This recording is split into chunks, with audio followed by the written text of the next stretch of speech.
How can we face obstacles in life? Unang-una, mahalaga, identify obstacles. Ano-ano ba dapat natin kilalanin ang mga tunay na hadlang sa kabuluhan ng buhay o sa pagiging makabuluhan, kapakipakinabang at kasiyasiya ng buhay? An obstruction is that which stands in the way. Ano mang hadlang na pumipigil sa inyo, nagpapahirap para marating nyo ang gusto nyong marating, yon ay obstacle. So an obstacle can be a person, can be a thing, can be a situation. But more often than not, an obstacle is an attitude. It's an internal, personal condition. Ang mga hadlang sa buhay natin, maaaring yan ay tao. Hinahadlangan ka ng magulang mong pakasalan halimbawa ang iyong minamahal o hadlang. Hinahadlangan ka ng taong ito na pumunta doon sa lugar na yon. O hinahadlangan ka ng iyong office mate na umasenso o ng iyong manager o ng iyong supervisor. Maraming hadlang na tao. Pwede ka rin hadlangan ng bagay. Hinahadlangan ka ng ulan na mamasyal. At pwede ka rin namang hadlangan ng mga sitwasyon katulad ng kahirapan.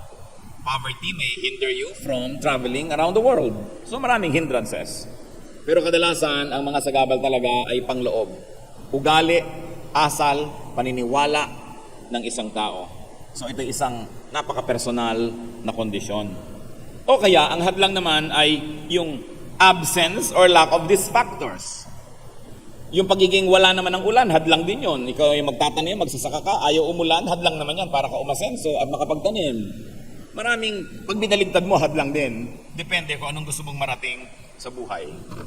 So you better know the enemy. And for our purposes, we will label these hindrances as enemies. Enemies of our full development. May example po ng pagkilala sa mga kaaway, katulad sa Numbers 13, 17 to 19. Noong sasakupin nila Moses ang kabilang bayan, ay nagpadala muna sila ng mga magmamanman doon. When Moses sent them, the leaders of the Israelites, to explore Canaan, he said, "Go up through the Negev and on into the hill country. See what the land is like, and whether the people who live there are strong or weak, few or many. What kind of land do they live in? Is it good or bad? What kind of towns do they live in? Are they unwalled or fortified?" So bago sakupin ng isang bayan, alamin muna ang kanilang kalagayan. So dapat kilalanin ang kalaban. At kung ituturing natin kalaban yung mga hindrances sa ating buhay, kilalanin yon. Identify real objects from just parts of the scenery. Kung minsan naman, hindi naman talaga obstacle tong taong to, akala mo lang pala, hindi mo lang naintindihan. Yung pala makakatulong sa'yo kung minsan. Hindi naman pala obstacle yung ulan, o yung tag-araw, o yung taglamig. Hindi naman obstacle na mahirap ka. Yung pa pala ang pagmumula ng iyong lakas. So kailangan, kilalanin mo muna bago mo tawagin na obstacle. Ask God to make you see obstacles clearly. Because sometimes with godly eyes and with the revelation coming from the Spirit of God, you will realize that something is a very beautiful tool and not really an obstacle. Kaya sabi sa Psalm 5:8, "Lead me, O Lord." Kayong manguna. Turuan niyo ako mag-isip, turuan niyo akong sumuri ng aking kalagayan. 2 Kings 6:17, "And Elisha prayed, O Lord, open his eyes so he may see. Then the Lord opened the servant's eyes, and he looked and saw." In other words, mayroong mga bagay na dapat makita, pero hindi nakikita ng lahat. Ipinanalangin pa ng propeta yung katulong niyang lalaki para makita ang dapat makita, at nakita nga. Kailangan natin ang tulong ng Diyos para makilala natin kung anong tunay na obstacle at ano ang hindi. Then, once you have seen the obstacles in your life, and I think by now, you must be imagining, ano nga ba mga obstacles ko to be the person that I really want to be? To do the things I really want to do. To accomplish what I really want to achieve. By now, nag-iisip na tayo ano mga obstacles yan. Remove obstacles that can be removed.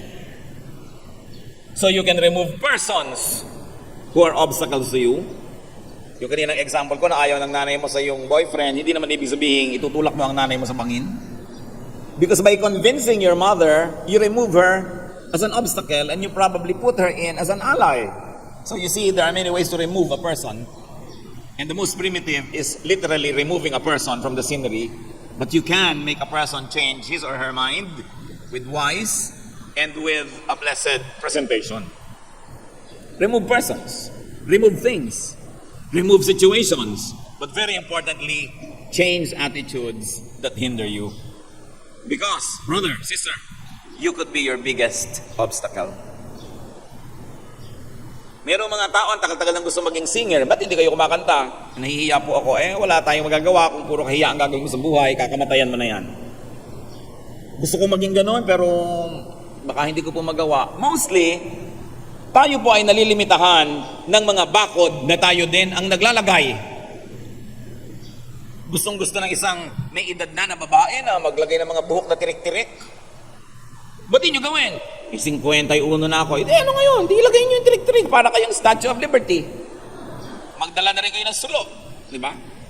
Kaya mo pinipigil. Kasi pinipigil ko dahil sa edad ko, dahil sa ganito ko. Gusto nyo gawin, hindi naman pinagbabawal ng Diyos. Ba't di nyo gawin? So tayo ang naglalagay ng mga hangganan ng ating mga fears, inferiority feeling, doubts, and very especially, people are not able to achieve much because they're afraid of rejection and failure. Kung aalisin po natin yung takot na mabigo, takot na hindi maunawaan ng marami, mas marami tayong magagawa sa buhay. So ano ang inyong mga limitasyon na inilagay nyo sa sarili nyo? Marami yon. Hindi ko ito magagawa kasi may asawa na ako, kasi may anak na ako, kasi ganito, kasi ganon. Sinong may sabi? Pag hindi Diyos ang may sabi, therefore pwede nyong gawin. Yung mga tradisyon ng tao, mga nakaugalian, nakasanayan, tao lang gumawa niyan. Hindi yan kailangan maging idol in your life. So, don't waste your life. Iisa lang ang buhay nyo dito sa balat ng lupa. Sa kabilang buhay, ibang usapan na yon. Pero dito, isa lang talaga yan. So, huwag nyo isakripisyo ang buhay na ito sapagkat inilagay tayo ng Diyos dito para maganap din ang dapat maganap, malasap ang dapat malasap, makain ang dapat kainin, mapuntahan ang dapat puntahan, mangyari ang dapat mangyari. And sometimes the biggest obstacle of a person, that which obstructs, is himself or herself. So alisin ang mga multo na tumatakot sa atin because you could be your biggest obstacle. Isang obstacle para mangyari sa buhay ang maraming magagandang bagay, nasa loob din, tulad ng mga bitterness. Ephesians 4:31, get rid of all bitterness, rage, and anger. Dahil kukulungin kayo niyan, kokontrolin kayo, at sisirain kayo niyan. Isa pa napakalaki sa ating lahi, shyness. Nahihiya. Ba't tumigil ka ng kumain? Gutom ka pa, nakakahiya. Bakit pagod na pagod ka, hindi ka maupo? Nakakahiya.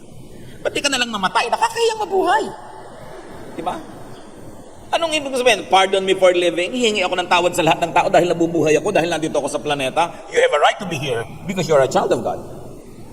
So huwag kang laging nakakahiya, hindi yata pwede. Baka ako makaabala. Talagang gano'n, nagkakaabalahan ng mga tao paminsan-minsan. Baka hindi nila magustuhan ang gagawin ko. Kahit anong gawin mo, merong hindi makakagusto. So gawin mo na lang yung gusto mo. Pagka ginawa mo ito, ayaw nung kabila. Pag ginawa mo yung kabila, ayaw nung nandito. So ang gawin mo na lang yung gusto mo, basta hindi labag sa kalooban ng Diyos. Makakalaya ka pa. Ang mahirap po, yung buhay na isinakripisyo mo para lang may matuwang iba. Pero habang natutuwa sila, meron din namang hindi natutuwa because you cannot please everybody. So you might as well please God and yourself. And then let the others be pleased or not. If they are not pleased with you, that's their problem because they have their own life to live and to please themselves with. Pero huwag niyong gagawin na ang buhay niyo, props lang para magpaligaya ng iba. Paligayahin nila ang sarili nila, at kung nalulungkot sila na maligaya kayo, problema nila yon. Sabi ni Lord, I came that you might have life, and you might have it to the full. Hindi tayo binuhay ng Diyos para isakripisyo lang sa mga pangarap ng iba, sa values ng iba. Ang Panginoong Jesus ang nagsakripisyo ng kanyang sarili para tayo palayain. Sabi niya, the truth sets free. And it's not only a religious freedom, it's not only a spiritual freedom, it's freedom in every aspect of life, as long as you do not break the very clear, and may I say, the very few laws of God. Most of the things that limit us are just laws of men, laws of religions, but not really the law of God. So know God and be happier, be more free. Lagi kong inuulit-ulit, mas mahigpit at mas malupit ang relihiyon kaysa sa Diyos. Kaya mahalaga, malampasan din natin yung mga religious baggage at magkaroon tayo ng one-on-one relationship with God. Because your life is precious, it must never be misused, it must never be sacrificed for the sake of your audience. Meron kang kilala na iinis pag nakasuot ka ng tangerine, di huwag siyang magsuot ng tangerine, pero kung gusto mo, isuot mo. Nasisilaw siya, mag-sunglasses siya. Hindi pwede na, naku, may ma-offend, may ma-offend. Alam nyo, kahit anong gawin nyo, magpakabanal-banal kayo, may ma-offend pa rin. Ang mahalaga, matutulog kayo sa gabi, haharap kayo sa Diyos, at alam nyo, di nyo nilabag ang kanyang kalooban. Kung may na-offend sa inyo, problema nila yon. But of course, we can be nicer and kinder, but not to the point of wasting your life for the happiness of an audience. You must decide to remove obstacles. Kailangan yan. Magpayo tayo. Kailangan tiyakin nyo, aalisin nyo. And after deciding, many things will be much easier. Mga kapatid, ang mahirap lang yung magpasya, aalisin ko ang obstacle. Katulad ba, meron kayong kapatid, above 40 na kayo pareho, sobra pa siyang bossing sa buhay mo, hirap ka na, oppressed ka na, o kaya ng tiya mo na 15 years lang naman ang edad na tanda sa'yo, o kahit sarili mo pang magulang, ang tanda-tanda mo na, controlled ka pa niya, hirap na hirap ang iyong buhay, puro pagtitiis, kaya tuloy nagkakaroon ka ng pimple kahit overage ka na, kakaroon ka ng mga bukol-bukol, mga pantal-pantal, alam niyo yan, mga hindi maibulalas na inis.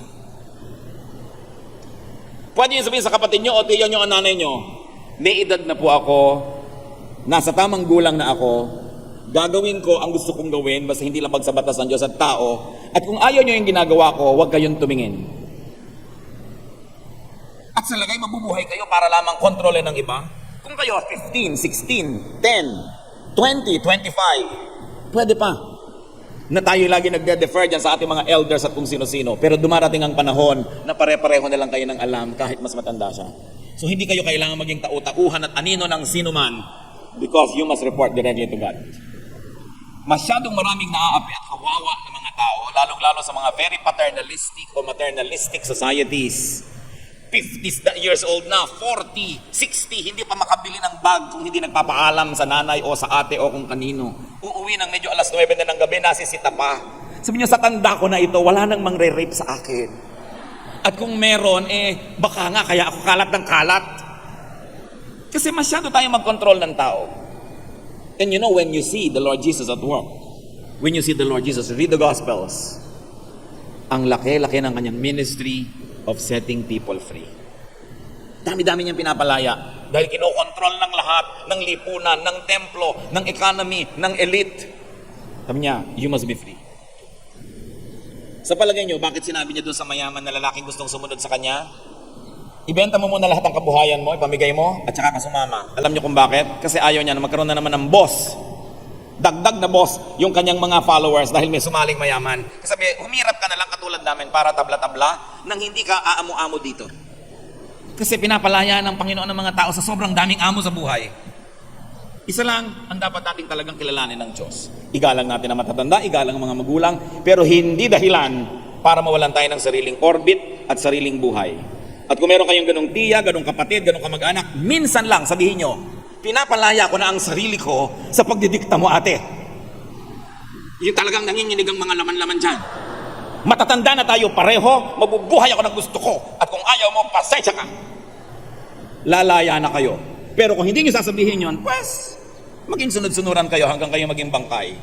It's your choice. But I'm telling you, it's not bad to do that. Sapagkat ang buhay sacred, hindi dapat props ng iba. Live your life. That is your legacy from the sacrificial work of Jesus to set us free.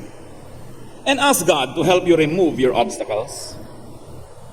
Ang pinakamalaking obstacle sa buhay, karuwagan, duwag. Duwag kang magsalita, duwag kang magpahayag, duwag kang kumibo. Kaya nayuyurak-yurakan ng iyong mga karapatan, nayuyurak-yurakan ng sarili mo, hindi ka kasi kumikibo. Water follows the path of least resistance. Kaya kung magre-resist kayo, hahanap yung iba ng maaapi. Pero kung hindi kayo tumatanggi, ba't pa sila magpapago? Dahil pumapayag naman kayo. So Isaiah 57:14 says, and it will be said, build up, prepare the road, remove the obstacles out of the way of my people. Ang sinasabi ng Panginoon, alisin ang mga sagabal. So you remove your obstacles and also ask God to remove your obstacles. So partnership with God. But you must be willing to do your part. Huwag kang magsasabing, Diyos ko, paghimalaan niyo po ang tiya ko, ang nanay ko, ang sino man. No, you've got to do your part. Hebrews 12:1, let us throw off everything that hinders. Bitawan, pawalan ang mga nagpapahirap at sumasagabal. And very importantly, If you want to have more power in life, make peace with God. Because if you are at peace with God, God is your ally. Isaiah 27 verse 5, let them make peace with me. Yes, let them make peace with me. Ang sabi ng Panginoon. Isaiah 57, 13 to 14, but the man who makes me his refuge will inherit the land and possess my holy mountain. And it will be said, build up, prepare the road, remove the obstacles out of the way of my people. So ang gusto nating bigyan ng pansin, yung kumakanlong sa Panginoon ay pagpapalain. So humingi tayo sa Kanya ng kakayahan at pagkatapos gawin din natin yung dapat nating gawin. What else do you do with obstacles? Surmount or overcome your obstacles. May nakasagabal na bundok, hindi mo maalis-alis, akyatin mo. If you could not remove a mountain, climb, overcome, and conquer it. Nandiyan kasi eh.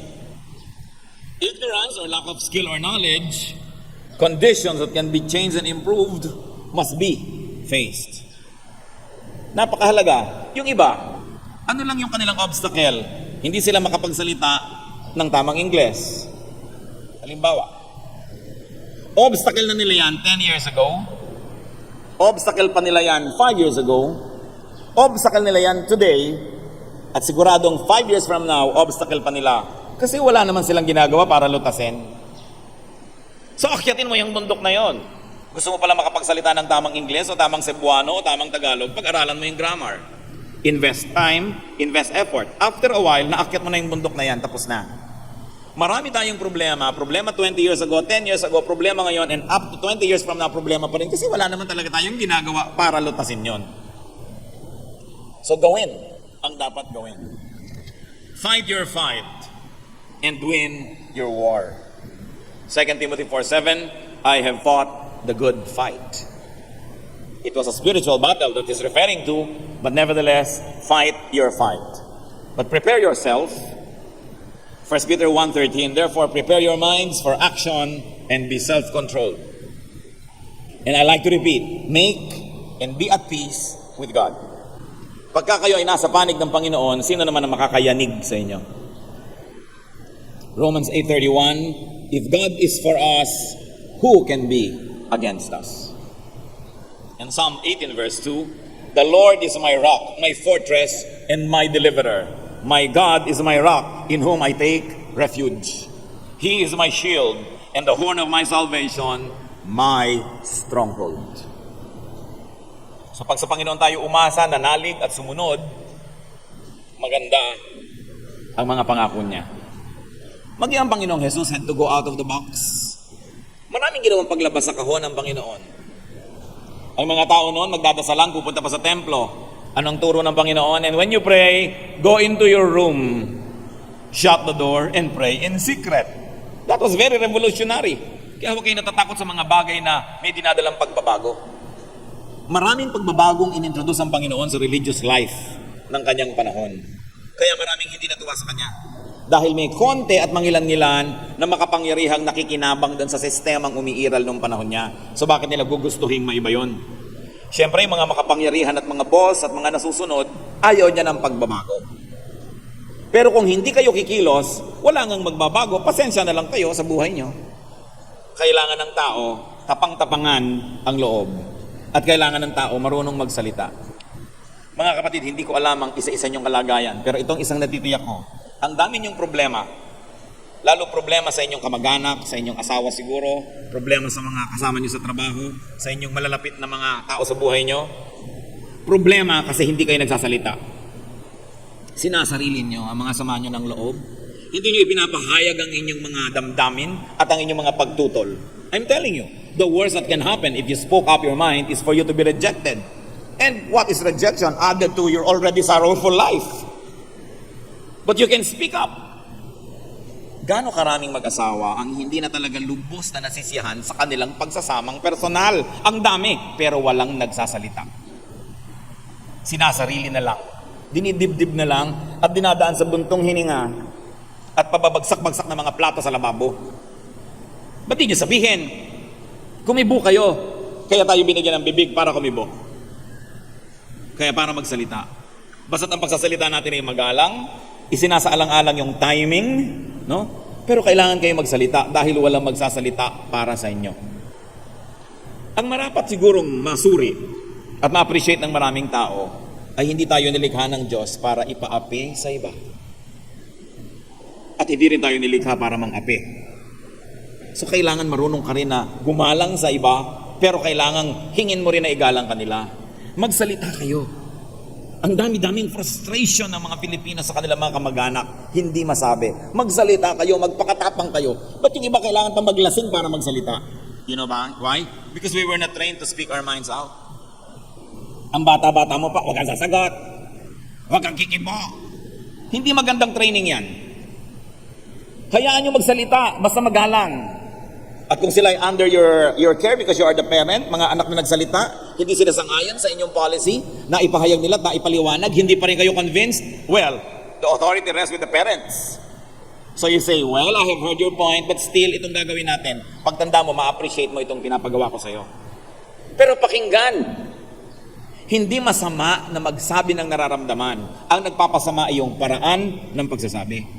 Kung dinadaan sa dabog, o kaya nagiging hindi magalang, o kaya ay magaspang ang ating pagsasabi, yun ang hindi maganda. But we should encourage so many people to speak up. The truth sets free. Ask God to help you surmount your obstacles. Meron kayong kakausapin, meron kayong aakyatin na bundok, ask God to help you. Psalm 18 verse 6. In my distress, I called to the Lord. I cried to God for help. And Proverbs 3:5-6, trust in the Lord with all your heart and lean not on your own understanding. In all your ways acknowledge Him and He will make your paths straight. Ipagtiwala sa Panginoon. Ipanalangin ang timing, pero kumibo kayo. If you cannot climb your obstacle, well, circumvent your obstacle, go around it, avoid it. May mga bundok na marapat akyatin, pero may mga bundok na hindi. Tulad ni Magellan, halos 600 taon na, pinatutunayan niya na makakarating sa silangan sa pamamagitan ng paglalakbay pakanluran. Gusto niyang mapatunayan na mararating ang silangan, pero nung ang kanya mga galeon ay nakakita ng napakahabang landmass ng South America, parang walang katapusan ang haba ng lupay na ito, alangan namang akyatin niya yung bundok. So anong ginawa niya? Niligid ang buong continent ng South America, at doon sa kaduluduluhan na malapit na halos sa South Pole, ay saka uli lumiko at nakarating sa Samar. At nataga sa Mactan. Siya kasi, lalakbay-lakbay siya, no? Pinapakialaman niya ang hindi kanya. So nakita niyo si Magellan, tumutol. Lupa niya, kinukuha ng iba. Pero anong nangyari sa higit maraming mga Pilipino? Sa katagalan, sumuko na rin. Ayan, na-conquer na api. Kaya nagkaroon ng mga nolimitangi rin, nagkaroon ng mga himagsikan. Kasi may mga naapi eh. Wala namang naaapi kung walang nagpapaapi. Kapatid, kung api ka, isa lang ang masasabi ko sa'yo, nagpapaapi ka kasi. So huwag mong sisihin ang nang-aapi sa'yo. Human nature yon, lahat ng pwedeng apakan na apakan. Pero pag nakita na naglalagab-labang mata mo, hahanap yan ng ibang aapakan. So kung may aapak-apak sa inyo mga kapatid, huwag layuan ang paningin. Tingnan nyo, sabi mo, saan ako nagkamali? Bakit ako ginagani-ganito? Kasi pumayag kayo. So, circumvent your obstacles. Be creative in solving your obstacles. But choose your battles. Choose your warfare. And choose your approach. Sa Luke 14:31-32, sinasabi, bago makidigma ang isang hari, pinag-aaralan niya muna. At kung siya'y matatalo, hindi na lang siya nakikidigma, nakikipag-peace na lang siya. May sense. Most obstacles can be surmounted. Akala nyo yung mahirap kausapin na tao, isang kausap lang pala, natapos ang problem nyo. Ang tagal nyo pa nagtiis. Sa atin naman po kasi mga Pilipino, sapagkat malalaki ang ating puso at pangunawa, halos lahat nakukuha sa usapan. So, makipag-usap kayo. Gawin nyo ang magagawa. Situations can be changed. There are only very few situations that cannot be changed. So accept them. But change most of the situation you're not happy with. Do not be a disabled person. Be other-abled. Alam mo, may problema kayo sa height. Siyempre, huwag na kayo sumali sa beauty contest. Hindi kayo mananalo. Huwag na nyo nang piliin na maging stewardess.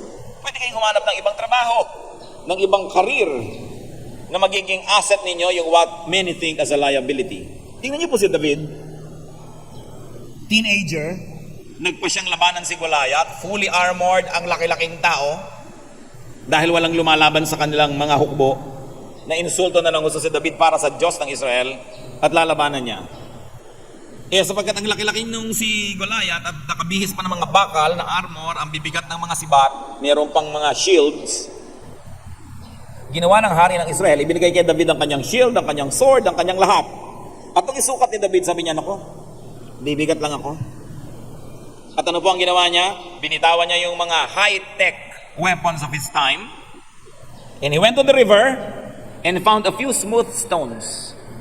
Namulot ng mga batong makikinis at inilabas yung kanyang tirador, yung slingshot. At nung makita siya ni Goliath, sabi niya, aba, iniinsulto mo ba ako? Anong kalaban mo, aso? Mukhang patpat lang yata ang dinala mo. Pero what seemed to be his weakness became his strength. Kasi gamay niya yun eh. So lahat po tayo may strength. Kapatid, nagmumukha ka lang weak kasi kino-compare mo ang sarili mo sa iba na merong nakikita kang strength. Hindi mo nakikita ang strength na ibinigay sa iyo ng Diyos. Diyan tayo pantay-pantay. Binigyan tayo lahat ng Diyos ng kakayahan. Ang mahalaga, huwag kang tumingin sa kakayahan ng iba at manliit sa iyong sarili. Kundi tingnan mo kung anong mabuting ibinigay sa iyo ng Diyos at yun ang i-cultivate mo. Lumagay ka lang sa tamang lugar, mamumulaklak ka. Kung cactus ka, huwag ka sa tubigan. Kung water lily ka, huwag ka sa disyerto. Kung ikaw ay waling-waling, huwag ka doon sa arawan. Ikaw ay bougainvillea, huwag ka sa lilim. Lumagay ka lang sa lugar, nakikita mo ang magagandang bagay na ibinigay sa iyo ng Diyos. Pero bakit hindi tayo makalagay sa lugar? Kasi nadadaya tayo ng media, kinokopya natin lahat yung model. Alam niyo yung mga model at mga lalaki na mga katawan na ganyan, mga 3 araw na hindi kumakain yung pag magpipictorial para lumubog yung mga taba-taba nila. Pero yan ay halos himatayin na sa uhaw. Yung nakikita nyo ang gagandang mga mukha, isang tambak na mga eskayola ang inilalagay dyan, mga masilya, mga kung ano-ano. Hindi talaga sila ganyan sa totoong buhay. Kopya tayo ng kopya ng mga model ng media, mga icon. Hindi naman sila mga ganon talaga. Anong sabi ni Cindy Crawford? When I'm at home, I don't look like Cindy Crawford. Sinabi niya. So napapalitan ng itsura, napapalitan ng maraming bagay. Piliin nyo kung anong pwedeng palitan at yung hindi talaga tanggapin nyo ng buong puso kasi magreklamo kayo sa buhay. Because that can be your uniqueness. Napapaganda ang tao. Lalo't kung may pampaganda ka, kasalanan na ngayong hindi maging maganda. Dahil nababago ang lahat. Tingnan nyo ang mga litrato ni Oprah Winfrey mga 10 years ago. Parang bagong baba sa puno. Di ba? Pero tingnan nyo ngayon, with a little retouch. Aba, ganun pala nangyayari. So kung gusto nyo huwag kayong magmukhang bagong baba sa puno, gumawa kayo ng paraan. Huwag lang kayong mangarap at humanga sa iba. Do something. Reverse the force of your obstacles. Ang mahuhusay na kapitan ng barko, nakakaibigan at nagagamit ang anumang uri ng hangin. An able ship captain can put even the fiercest wind to good use. Therefore, engineer the forces around you to your advantage. Huwag kang magmukmuk lagi. Even bacteria can be made friendly when used for inoculation. Nakita nyo yung mga mikrobyo, kumukuha sila ng konti-konti. Yan ay tinuturok sa inyo yung mga anti-tetanus. Actually, tetanus yung tinuturok sa inyo. Anti-TB, TB yung itinuturok sa inyo. Anti-venom, venom yung itinuturok sa inyo. Pero konti lang. Kasi kaya nyo talunin, nagiging kaibigan nyo. Ano mang bagay na mukhang kaaway, pwedeng maging kaibigan. Turn every disadvantage to an advantage. Just like the best way to beat an enemy is to turn him into a friend. So look at your situation and see what advantages you could have. Through reversing his attitude, even the Apostle Paul turned his thorn in the flesh into a blessing. Interestingly, ito pong si Paul ay merong sinasabing thorn in the flesh. Meron siyang tinik na nakatarak sa kanyang laman na pag gumagalaw siya ay masakit, nararamdaman niya. Hindi ito physical. Ibig sabihin, merong isang obstacle, isang discomfort, isang bagay na kung ilang beses na niyang idinasal sa Panginoong tanggalin pero hindi tinanggal. 2 Corinthians 12, 7 to 9, to keep me from becoming conceited because of the surpassing great revelations, there was given me a thorn in my flesh, a messenger of Satan to torment me. 3 times I pleaded with the Lord to take it away from me. But he said to me, my grace is sufficient for you, for my power is made perfect in weakness. Therefore I will boast all the more gladly about my weaknesses, so that Christ's power may rest in me. Ang galing po kasi ni Paul linguist, very well educated, cultured. He belonged to the upper class of the society of his time. Sabi niya, tinanggap ko na itong kapintasan o discomfort or hirap na ito at inaari ko ito na inilagay ng Diyos para pigilin akong maging mayabang. Ano po ang gagawin ninyo, kapatid, kung kayo ay 6-footer? Halimbawa, 4'11 kayo ngayon o 5'2", anong gagawin nyo kung 6-footer kayo? O, mga kababaihan, kung halimbawa kayo 36, 24, 36, ano kaya ang gagawin nyo sa buhay? Meron pa nga akong kilala, tad-tadang peklat ang kanyang katawan. Sabi niya, alam mo, kung hindi lang pang night swimming ang kutis ko, ipaghahampasan ko ang legs ko sa 4 na sulok ng mundo. Pero wala akong magawa dahil eto to So it keeps me humble. Kung isipin po natin na meron tayong sa tingin natin ay kakulangan o kapintasan, ano kaya ang nangyari sa atin kung wala yon doon? Kung ano kaya't lahat ng gusto natin sa buhay na kamit natin, ano kayang uri ng ugali ang lalabas? So, even seeming thorns in the flesh can be read, interpreted, and used as blessings. Ang napansin ko po mga kapatid, sa tinagal-tagal na ng pakikisalamuha at pakikitungo sa isang katerbang mga tao, ang mahalaga, meron kang malusog na pagtanggap sa iyong sarili. Tinatanggap mo yung mga bahagi ng pagkatao mong hindi na mababago pa. Halimbawa, ang korte ng iyong panga, bagamat nababago-bago na rin yan ngayon, ilalagari kung ano ginagawa. No? So, pero kung talagang ganun yun at hindi ka na makakapagsalita kung lalagariin pa yon, tanggapin mo na ganun ang panga mo. Dahil marami ka pa ng ibang bagay na pwedeng ikagalak tungkol sa iyong sarili. Halimbawa, ang ganda-ganda ng iyong atay, bagamat konti lang nakakakita nun. So, alam mo, ang ganda-ganda ng atay ko, sabi ng ultrasound. Ilagay mo sa litrato mo, sa ibabaw ng piano, yung atay mo. Marami ka pang asset. Sasaya tayo kung matututunan nating tanggapin at mahalin kung ano tayo. Bagamat baguhin ang pwedeng baguhin, pero meron talagang hindi Talagang naubos na ang gamot sa lahat ng butika at beauty parlor, kinky pa rin yung buhok mo, tanggapin mo na. Diba? Gumawa ka na lang ng style na bagay. Kesa sa pinipilit mong tuwirin na mukha kang walis tambo. Bakit hindi mo tanggapin ang iyong sarili? Ganito ang itsura mo. Alam niyo kung sino ang magandang tao? Yung talaga maganda. Lalaki man, babae. Sa Tagalog kasi merong magandang lalaki. So ginagamit din natin yung maganda sa lalaki. Hindi yung ganito ang itsura, ganito ang kilay, ganito ang tenga. Hindi Yung magandang tao, yung tanggap niya kung sino siya, at hindi niya ikinahihiya yun, at pinabalandra niya yung sarili niya kung saan, na may confidence, hindi yabang, confidence, ang laki ng ginaganda ng ganong tao. Pero yung halos magkadapa-dapa para mag-high heels, para lang tumaas, kumisan, lalo pang sumasagwa ang kalagayan niya. Kaya, ang Diyos naman walang ginagawang pangit. Nagmumukha lang tayong pangit pag ino-compare sa ideals ng advertising. Pero, kaya mahalaga yung pananaw sa sarili. This inferiority feeling, this feeling of inadequacy. There was one very, very, very beautiful actress na nung tanungin siya kung anong insecurity niya, alam niyo sabi niya, physical pa rin yung insecurity niya. Kulang pa rin ang kanyang mga vital statistics. Nobody is ever contented. So keep improving. But while you are in this situation right now, fall in love with yourself. Hindi masama yun. Because charity begins at home. Kailangan ipinoproject mo yung mga strong points mo. At tanggapin mo na you're gonna be strong in every aspect of life. Turn every weakness into a strength. Turn every liability into an asset. And very especially, you want to surmount, you want to overcome your obstacles, live in God's favor. And every curse that is released unto you can become a blessing. Nangyari na yan sa buhay nila Balaam. May nagbabayad sa kanya na sumpain ng Israel, pero dahil pinagpapala ng Diyos ang Israel, kahit nga padala ng sumpa ang dumadating sa Israel, pagpapala. Pag gusto kayong pagpalain ng Diyos, sino ang makakapigil? Kaya ang unahin, makipagmabutihan sa Diyos. And then flow with spiritual law. Make peace and live in peace with God. 1 Samuel 14:6. Nothing can hinder the Lord from saving, whether by many or by few. Walang nakakapigil sa Diyos. Gusto kanyang iligtas, konti o marami ang iyong hukbo, ililigtas kanya. Pati ang kabutihan ng lalaki sa kanyang asawang babae may kinalaman sa malalalim na bagay. 1 Peter 3:7. Husbands, in the same way be considerate as you live with your wives, and treat them with respect as the weaker partner, and as heirs with you of the gracious gift of life, so that nothing can hinder your prayer. Sasabi, mga lalaki, maging mabuti kayo sa inyong mga asawa at nang walang hadlang sa dasal nyo.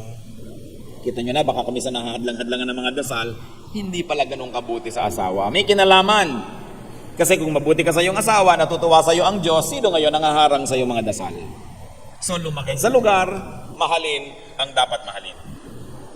And as we have already mentioned, live with what's there. Change what can be changed, accept what cannot be changed. Napakaganda ng example ng Panginoong Jesus na siya ay nananalangin at iniisip niya ang lahat na mangyayari sa krus ng Kalbaryo. At sabi niya sa panalangin, Father, if it is possible, let this cup pass. Pass the Father kung okay lang sa'yo. Sabi niya. But then, not my will, but yours be done. Kung pwede lang naman, pero kung talagang hindi, tatanggapin. So baguhin ang pwedeng baguhin, tanggapin ang dapat tanggapin, papayapa ang ating loob. As long as you are trying to be someone else, not yourself, you will always have obstacles.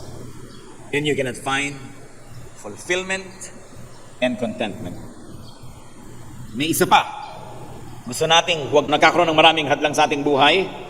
As much as possible, do not be an obstacle to others.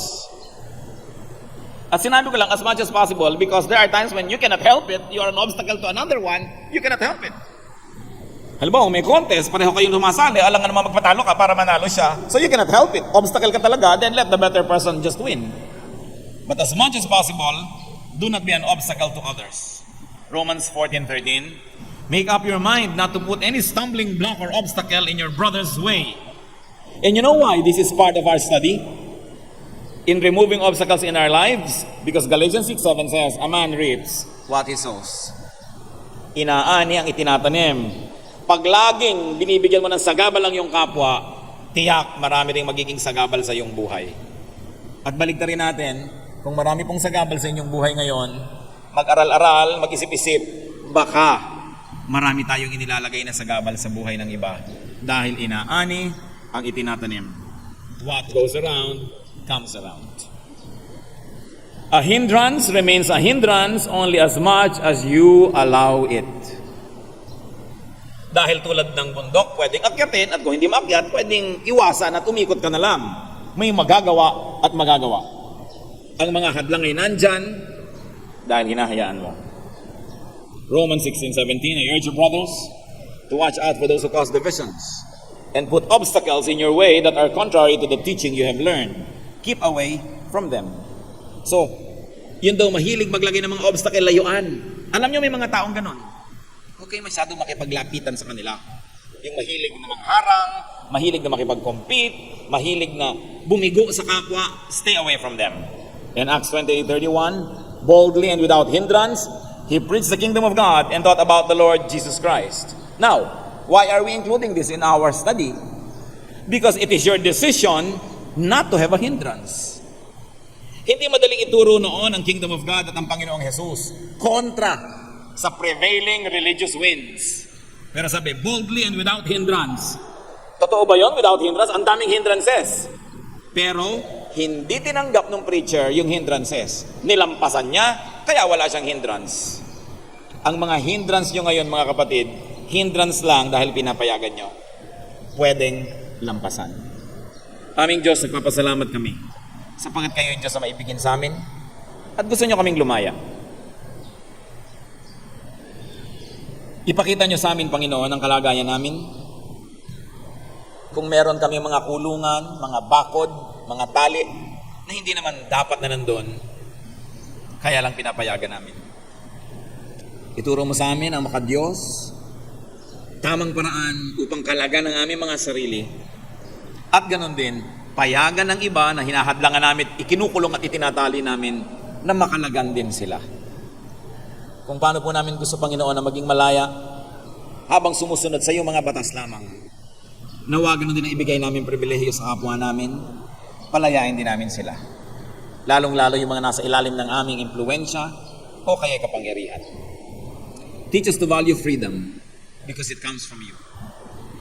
Palayain mo yung mga anak, Panginoon. Bigyan mo ng karunungan na malampasan ang mga hadlang sa kanilang mga pangarap, ang mga hadlang sa mabubuti nilang gustong gawin, mga hadlang upang sila ay maging mga mabunga, masasaya, at matitiwasay na mga tao. Ituro mo sa amin ang mga ugali namin na nagpumipigil sa aming mga sarili at ganon din sa aming kapwa. Nawa, Panginoon, higit sa lahat, ipakita mo sa amin ngayon kung meron kami mga inaapi, pinipigil, kinokontrol, gayong hindi naman kami Diyos. Teach us not only to set ourselves free, but also to let others be free. While surrendering ourselves to your moral law, teach us, O God, to enjoy life to the fullest. Magbulay-bulay tayo, mga kapatid. Hindi aksidente ang mga ganitong bagay ay sumasagi sa ating isipan.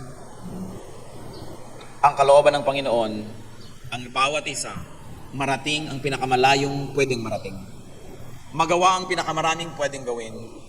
Maranasan ang pinakamabubuting karanasan sa buhay. But you have to be decisive. You have to set yourself free. You have to be brave. And you also have to be generous. And you must also grant freedom to other people. Magbulay-bulay tayo at makipagdiig sa Espiritu ng Diyos sa ilang saglit ng katahimikan.